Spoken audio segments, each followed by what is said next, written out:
James, thanks very much indeed for talking to us here today. Now, you're working on the release of a film called Unstoppable, an extension of the Like a Girl campaign. So tell us a little bit about what that film's about and why you've chosen to get involved.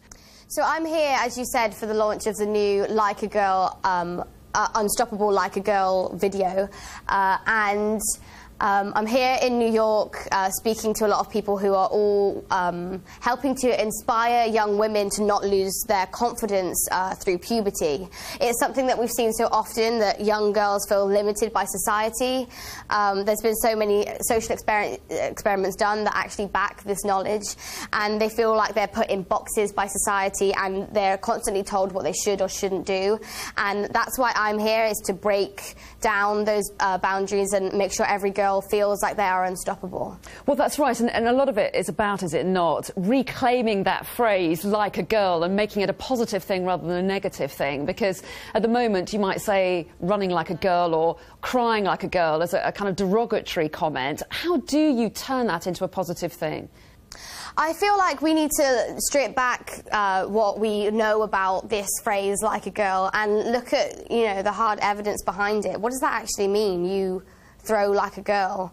I know plenty of girls that, you know, in the Olympics, in sports, that can do things, you know, do things like fantastically, and it has nothing to do with the fact that they're a girl, or men that can do things fantastically and it has nothing to do with the fact that they're a man. People are good at different things and they have qualities in life that, you know, surpass others, and that's the way it goes.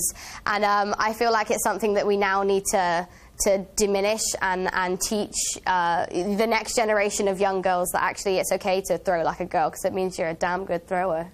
And you're just 18, but you started filming with the Game of Thrones cast at just the age of 12, so you must have had to grow up incredibly fast. How difficult is it to go through that stage of life in such a public way?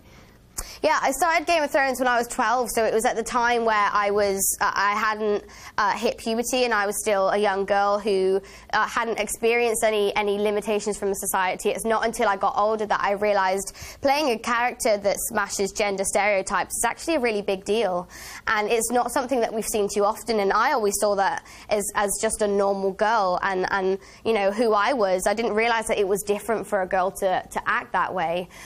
So, you know, working on this show from a young age, I have found my confidence and found who I am a lot earlier than a lot of other people, and I've been lucky enough to have a great support group of like family around me to support me in the decisions that I make. But I know that it's not the case for everyone, and not just because they don't have the support network, but because there's just not the knowledge and not the teaching of confidence in young girls. And that's what TED and Always have partnered together to create a confidence curriculum to be taught in schools globally. And yeah, it's something that I wish that I had when I was a lot younger, and I know a lot of girls would really, really benefit from. So I've been lucky enough to find who I am on my own, but I know that a lot of girls can't do that and haven't done that, but they deserve to.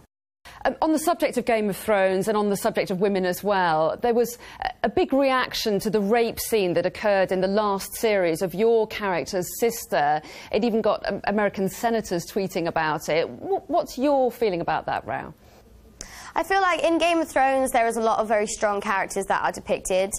In the time that Game of Thrones is set, women were treated awfully, and we have to show both sides to really appreciate how far we've come in society. I'm lucky enough, and Sophie is lucky enough, to play a really, really strong female character, and we can't decide what happens to our characters. And with a lot of other fantasy shows, there is controversial topics, but I am devoted to making sure that girls around the world feel empowered and strong.